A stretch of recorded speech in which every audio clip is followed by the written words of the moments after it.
Aujourd'hui, je suis accompagnée de Mme Claudia Verrette. Docteur en sciences de l'activité physique, Mme Verrette a débuté sa carrière comme enseignante en éducation physique et à la santé auprès de jeunes présentant des troubles graves de comportement en pédopsychiatrie. Aujourd'hui, elle est professeure titulaire au département des sciences de l'activité physique de la Faculté des sciences de l'éducation de l'Université du Québec à Montréal, où elle s'intéresse aux interventions inclusives. Bonjour Claudia. Bonjour Marie-Pierre. Merci d'avoir accepté mon invitation aujourd'hui. Ça fait plaisir. Alors, l'objectif du balado aujourd'hui, c'est de faire un tour de la littérature sur les questions qui entourent les mesures d'apaisement en milieu scolaire. C'est bien ça? C'est bien ça, effectivement. Super. Alors, sans plus attendre, débutons. Première question que j'ai pour vous. De quoi parle-t-on quand on parle de mesures d'apaisement? Les fameuses mesures d'apaisement. Si vous êtes familier là, des milieux scolaires, puis vous passez dans les classes maintenant, on voit des petits coins aménagés, on voit des objets lourds, on voit des objets de manipulation que les enfants ou les élèves vont avoir sur leur bureau. Et ça fait partie d'une grande famille, on va dire, d'outils utilisés par le personnel enseignant ou même le personnel, les professionnels là, qui accompagnent les gens pour aider les enfants à s'autocontrôler. OK. Ça c'est... Il n'y a pas une mesure d'apaisement, il y en a plusieurs, on en reparlera tout à l'heure. Mais ce sont des outils, souvent c'est des objets ou des activités qui vont permettre à l'enfant de rester dans une zone de disponibilité pour l'apprentissage. OK. Alors, ça pourrait être des outils qui vont activer l'élève, qui vont lui permettre d'être plus vigilant, de s'engager un peu plus activement. Ou souvent, les mesures d'apaisement vont plutôt référer à des outils qui vont calmer l'élève. Ouais. En anglais, c'est le terme qui est utilisé souvent, calming tools. OK. Donc, mesure d'apaisement fait référence peut-être à quelque chose qui va plus être apaisant, qui va être plus calmant. Mais on pourrait peut-être parler plus de mesures d'autorégulation parce que ça va comprendre justement différents outils avec différentes visées, dépendamment des besoins des élèves. OK, donc c'est assez large. Oui, c'est très large. OK. Puis de où ça vient, ces outils d'apaisement-là ou ces stratégies ça, c'est, d'apaisement? Nos collègues en ergothérapie qui ont commencé à travailler de plus en plus avec les milieux scolaires puis qui s'intéressaient. Souvent, ça partit un peu de la psychiatrie, du domaine de la santé mentale, avec des élèves qui avaient des troubles d'intégration sensorielle ou des troubles du spectre de l'autisme, qui avaient certaines particularités liées au sens, et les outils étaient utilisés pour passer justement par la voie sensorielle pour les calmer. OK. Quand on parle d'un lézard lourd, là, les fameux gros toutous qu'on voit, je pense que tout le monde a une bonne idée de ça, mais ça fait une pression profonde, ça va solliciter les récepteurs musculaires, les récepteurs sensoriels, puis ça va envoyer un signal au cerveau à l'enfant pour qu'il se calme. Et ça, c'était des outils qui étaient utilisés, on va dire, plus dans des cadres spécialisés, classes spéciales, avec ces élèves-là. Mais avec l'apport des ergothérapeutes en milieu scolaire, bien, de fil en aiguille, les outils ont été utilisés pour pallier d'autres difficultés chez les élèves, l'hyperactivité ou même l'inattention. Donc maintenant, on les utilise un peu plus dans un large spectre, selon les besoins des élèves, pour justement les rendre plus disponibles ou leur offrir un outil, une alternative aux mesures coercitives pour gérer les comportements. Oui. Donc, c'est utilisé un peu plus à large échelle. Je te dirais surtout primaire. On les voit beaucoup primaire. Au secondaire, un peu moins, bien que les classes spécialisées ont quand même certains outils. Puis, c'est un peu ça qu'il faut continuer là, dans la recherche à élaborer là-dessus. Mais on pourra en reparler là, sur l'efficacité de toutes ces mesures-là plus tard. Parfait, super. Puis, justement, est-ce que tu peux nous donner des exemples de c'est quoi ces différentes mesures d'apaisement-là qui peuvent être mises c'est en ça, place? parce que c'est très large. Hein? Puis... il y a 4 grandes catégories dans les mesures d'apaisement. Première catégorie, ça serait l'aménagement de la salle. Tu vois, ici, on est assis sur des beaux divans, il y a des coussins. Donc, quand on réfère à l'aménagement de ces salles-là en milieu scolaire, les enseignants vont nous dire j'ai un coin calme, j'ai un coin zen, j'ai un coin des petites vacances. Ça dépend comment ils vont l'appeler. Mais c'est un coin qui est aménagé avec différents objets. Avec des coussins, une chaise berçante, de la musique douce, des écouteurs, souvent des affiches aussi d'autocontrôle, qui va permettre à l'enfant soit de se retirer ou soit d'utiliser cet espace-là pour se retirer du stimulus de la classe complète, puis avoir un espace dans lequel il va être plutôt à être isolé sans être en punition. C'est pas un coin de punition, c'est un coin vraiment pour dire, tu aurais besoin d'une petite pause. Vas-y, tu reviendras quand tu seras prêt à l'apprentissage par la suite. Donc ça, l'aménagement de la salle. Déjà en partant, c'est la première catégorie.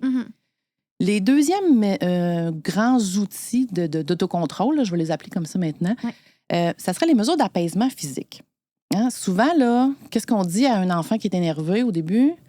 Prendre des grandes respirations. Fait que les respirations lentes et profondes, c'est utilisé dans plein de courants d'intervention, mais c'est une mesure universelle qui va déjà envoyer par les mouvements musculaires, la cage thoracique, puis l'apport d'oxygène, un signal au cerveau pour te dire « T'es pas en danger, calme-toi, reviens avec nous, ça va aller ». Donc, la respiration lente et profonde, qui est utilisée en yoga, qui est utilisée en méditation, en présence active, c'est un outil, on va dire, universel d'apaisement. OK. Il pourrait avoir aussi les mesures de relaxation puis de contraction musculaire. Donc, tous les outils d'automassage, les balles, les rouleaux à pâte. Je ne sais pas si tu as vu ça là, dans les classes. Les techniques de contraction musculaire et de relâchement. Les techniques d'affaisement dans lesquelles on va juste demander à l'élève de lâcher les tensions, de réduire un peu le stress vécu dans ses muscles. La fameuse poupée de chiffon. La poupée de chiffon qui est molle. La technique de Jacobson, en tout cas, moi, dans mon temps, on nous faisait faire ça, mais contraction pendant quelques secondes, relaxation.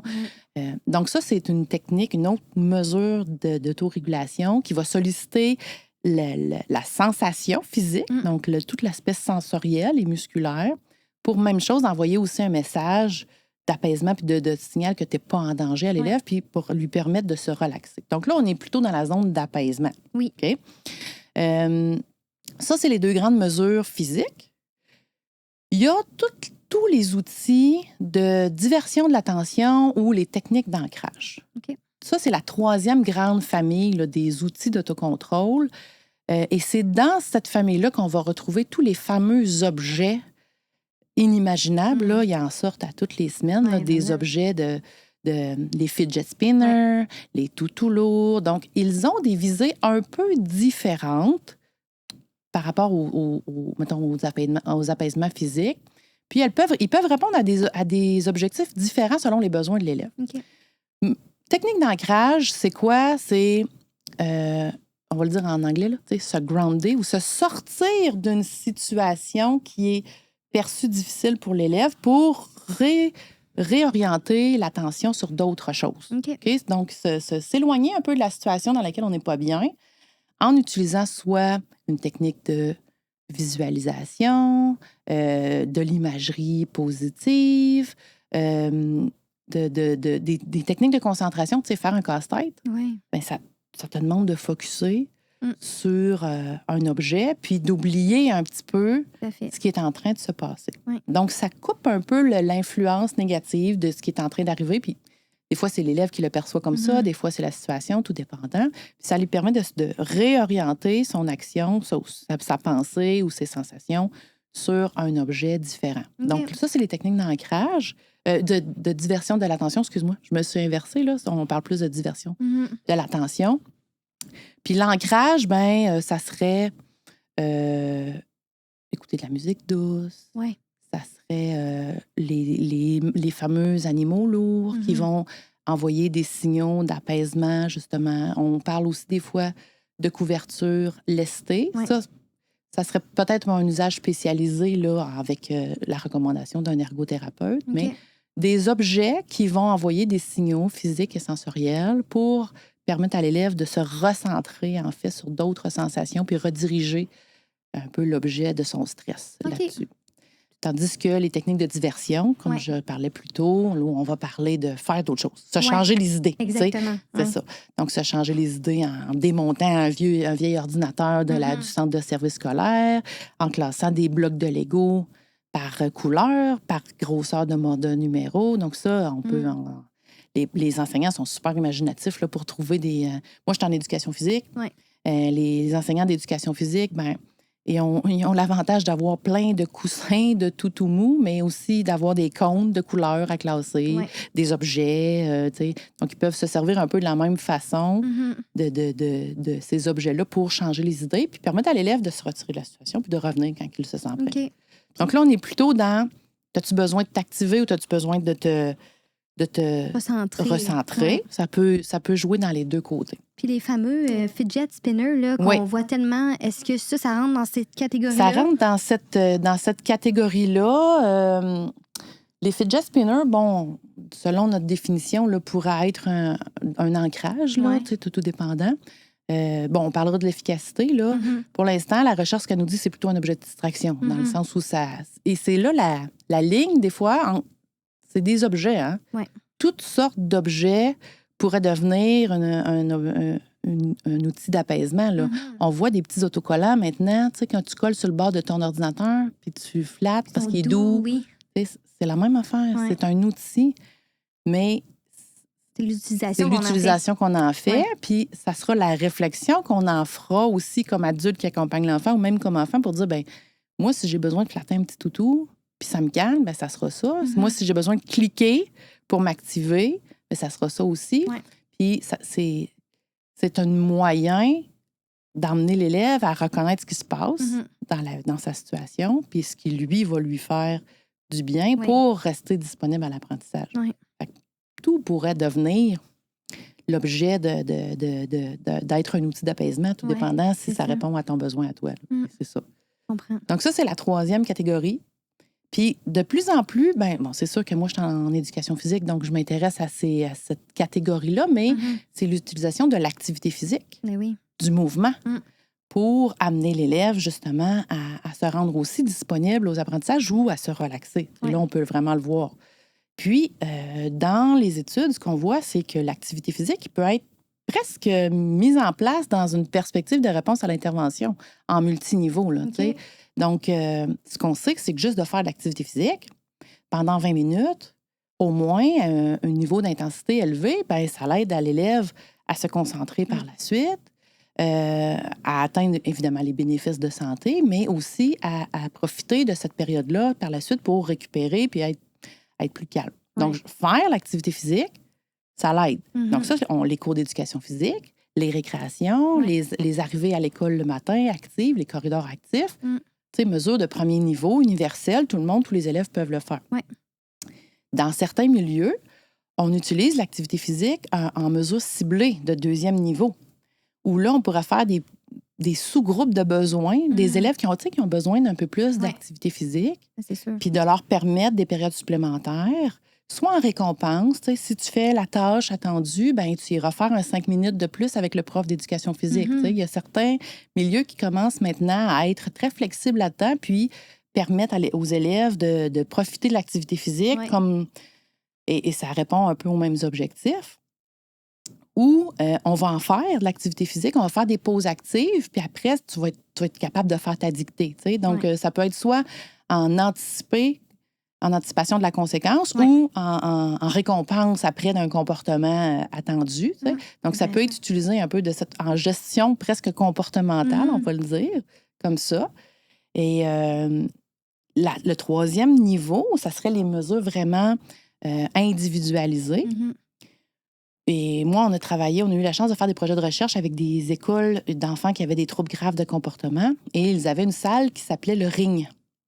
C'était une salle de décharge motrice pour permettre à l'élève qui était un peu en escalade de crise d'aller sortir l'énergie, mais dans un cadre contrôlé. Parce qu'on veut pas... Le ring, c'était pas pour apprendre à frapper sur un punching bag. On veut pas entraîner un geste d'agressivité. On veut permettre à l'élève qui est dans une situation difficile, qui a peu d'autocontrôle, de faire sortir ce qu'il y a à sortir, mais en apprenant à le faire de façon, on va dire, efficace et pas dangereuse. Il y a quelqu'un avec lui. Et le ring, en quoi ça consistait, c'était des courtes séquences d'activités, de mouvements, par exemple 10 jumping jacks, les fameux sauts en étoile. Il y avait 10 poussées au mur ou poussées sur un sac, un sac de boxe, c'est ça. Il y avait des sauts à la corde, mais toujours entrecoupés de respiration lente et profonde. Et surtout, toujours accompagné d'un adulte qui faisait une réflexion au fur et à mesure à l'enfant. Comment tu te sens au début? Tu es en colère, c'est correct. On va t'aider là-dedans. Fais la séquence d'exercice. Comment tu te sens maintenant? As-tu besoin d'en faire une deuxième? Oui, on recommence. Puis, au fur et à mesure, parfait. Maintenant, tu te sens comment? Là, il y avait une échelle, évidemment, là, de gestion de la frustration. Puis quand l'élève dit, bien là, j'étais dans la zone que je peux retourner dans ma classe, bien, il y retournait, puis ça lui donnait cette opportunité-là. Donc, l'idée, c'était le besoin, il était intense, il était grand chez ces élèves-là, Ben tu sais. oui. Puis ça leur permettait de le faire. Puis c'est de la mesure dans tout ce que je viens de te nommer. Tu sais, on avait mis tout ça en place là, dans l'école. C'est ce que les élèves préféraient le plus. Tu sais, Ça me surprend pas. puis qui trouvaient que c'était le plus efficace aussi. Ouais. Assez qu'ils ont poursuivi l'idée du ring, mais en le faisant dans des cadres comme en éducation physique. Le prof avait mis une petite routine de ring que si les élèves avaient besoin d'y aller, il le faisait de façon presque automatique. Tu sais, donc, c'est devenu dans les habitudes. Puis il y a même des enfants où, avec les Québécois, les avaient identifiés, par exemple, Marie-Pierre, toi, quand tu arrivais à l'école le matin, t'es pas du monde. On va aller te faire un ring, puis après, tu vas aller dans ta classe. Tu sais. Donc, ils l'avaient mis au moment opportun pour les élèves pour qu'ils puissent en profiter. Donc, tu vois, des mesures d'autocontrôle ajustées aux besoins, tu sais, par l'intensité, la fréquence des besoins des élèves par l'activité physique. C'est vraiment intéressant. Ouais. Pour faire du pouce sur ce que tu viens de discuter, ben, il doit y avoir des conditions de mise en œuvre de tout ça. Comment on fait pour mettre en œuvre ces pratiques-là de façon efficace? Bien, je t'en parlais un petit peu tout à l'heure. Tu sais, un outil, c'est un objet, c'est n'importe quoi. Tu sais. Si tu l'utilises en n'ayant pas la réflexion de pourquoi j'ai besoin de l'utiliser, qu'est-ce que ça me fait, puis est-ce que je suis capable de retourner à répondre aux attentes après ça, bien, ça donnera rien. Ça va rester un objet. Ça va rester un objet, puis ça pourra même devenir soit une source de distraction pour moi ou pour les autres à côté de moi parce que je les dérange, ou pour l'adulte qui doit gérer cette situation-là. Donc, ce que là, on commence à voir dans la recherche, c'est que l'utilisation des outils d'autorégulation, bien, il faut qu'il soit accompagné par un adulte qui va permettre justement au début à l'élève de prendre conscience de ce qui arrive. Pour être capable d'arriver à s'autoréguler de façon seule, il faut le reconnaître. Tout à fait. Hein? C'est la première étape. Il faut savoir ce qui est en train d'arriver. Là, je bouge trop, ou je suis envahie par mes pensées, ou je suis trop en colère, ou j'ai trop une émotion forte. Qu'est-ce qui est en train d'arriver pour que je ne sois pas capable de suivre de faire ce qui m'est demandé? Donc, reconnaître la situation. Ça implique qu'au début, tu sais, un jeune enfant ou un enfant qui a peut-être un niveau de maturité développementale moins avancé, il n'est pas capable de le faire seul. Non. Donc, il faut que l'adulte l'aide à nommer ces éléments-là. Ensuite, c'est de choisir l'objet ou la stratégie ou l'activité qui va répondre à mon besoin. Est-ce que j'ai besoin de m'activer ou est-ce que j'ai besoin, au contraire, de refocuser, de me calmer? C'est quoi le besoin? De choisir un outil en conséquence.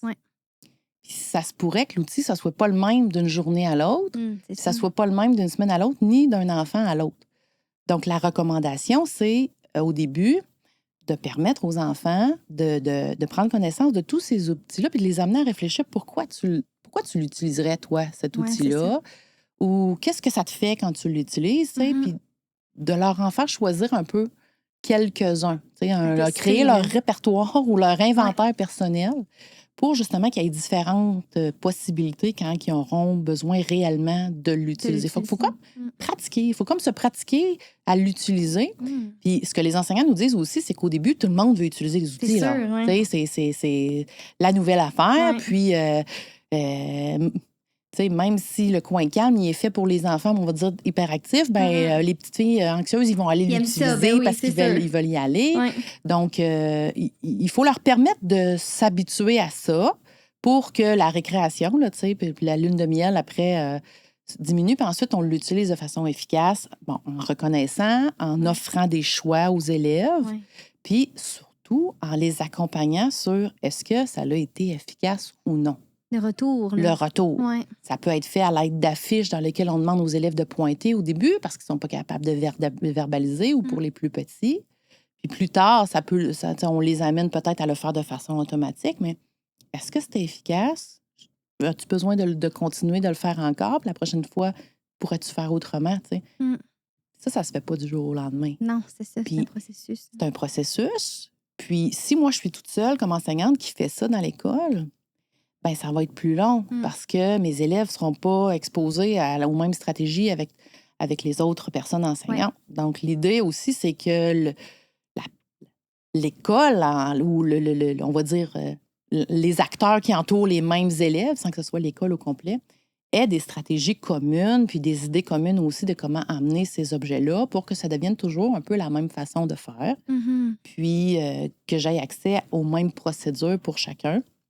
Comme ça va s'entraîner un peu plus rapidement, puis ça va être cohérent, surtout pour l'élève et pour tout le monde. J'imagine qu'on va avoir des effets encore plus rapidement, là, des effets positifs si on a un effet d'entrain là, entre les acteurs scolaires. Entre les acteurs scolaires, effectivement. Puis il faut que l'adulte aussi prenne conscience que ça n'arrivera pas sans son accompagnement au début. T'sais, même que tu mettes un objet lourd à un élève,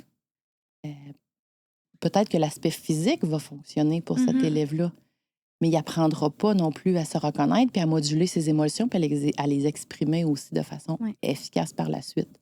Donc, si on veut l'emmener l'élève à changer, à se transformer là-dessus, il faut lui mettre un peu tout l'aspect d'autorégulation, on va dire plus cognitif, autour de l'objet pour qu'il arrive éventuellement à le faire de façon autonome, sans avoir recours à un objet. C'est ça. Super intéressant. Puis on en a déjà parlé un petit peu. Je ne sais pas s'il y a autre chose que tu voulais ajouter. C'est quoi le rôle des acteurs scolaires dans tout ce processus-là de mesures d'apaisement? Est-ce qu'il y a autre chose que tu voulais ajouter à ce sujet-là? Oui, parce que l'idée, c'est...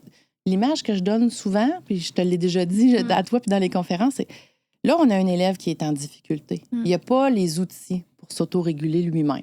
Quand on est plus petit, on s'y attend. On le sait qu'un élève, ça va se construire. Souvent, on a des attentes. Plus l'élève est âgé, notamment au secondaire, les phrases qu'on entend souvent, c'est « il devrait être rendu capable de faire ça ». Mais dans la vraie vie, puis dans ce que la littérature nous montre, c'est qu'il y a des enfants, il y a des élèves qui, même jusqu'à milieu de secondaire, fin de secondaire, ont encore besoin d'aide. Donc, il ne faut pas présumer que l'élève est capable de le faire seul en partant. Ensuite, il ne faut pas se mettre toute la pression sur nos épaules enseignantes. Parce que, comme j'en parlais tout à l'heure, si je suis la seule à faire ça avec mes élèves, on va être moi et mon élève, puis on va ramer les deux. J'ai besoin des autres dans mon bateau pour que le bateau avance plus vite puis dans la bonne direction. Donc, plus l'équipe école va être concertée autour de l'usage puis de la gestion, on va dire, des comportements avec ces outils-là, plus ça va être efficace. Puis évidemment, il faut que ça s'inscrive dans un plan, dans une idée qu'on est une équipe école qui veut éliminer les mesures coercitives, qui veut aller dans des mesures plus bienveillantes, d'autocontrôle, d'autodétermination de nos élèves. Et déjà là, il faut que l'équipe école soit dans cette trajectoire-là. Ça peut être un changement de paradigme. Ça peut être un gros changement de paradigme.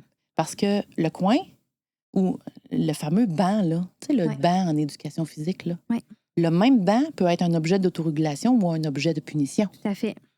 C'est quel est l'usage que tu vas faire de ce banc-là qui va transformer comment je pourrais dire, cet encadrement-là que tu veux offrir à ton élève.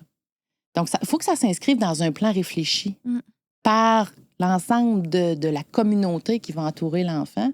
Puis après, ça va descendre avec les petits outils qu'on va avoir dans nos boîtes, là, qu'on va offrir. Là, mais au départ, la réflexion qu'on doit avoir comme milieu scolaire, c'est nous, on veut quoi comme stratégie, on va dire, bienveillante, positive, puis d'encadrement disciplinaire là, de nos élèves.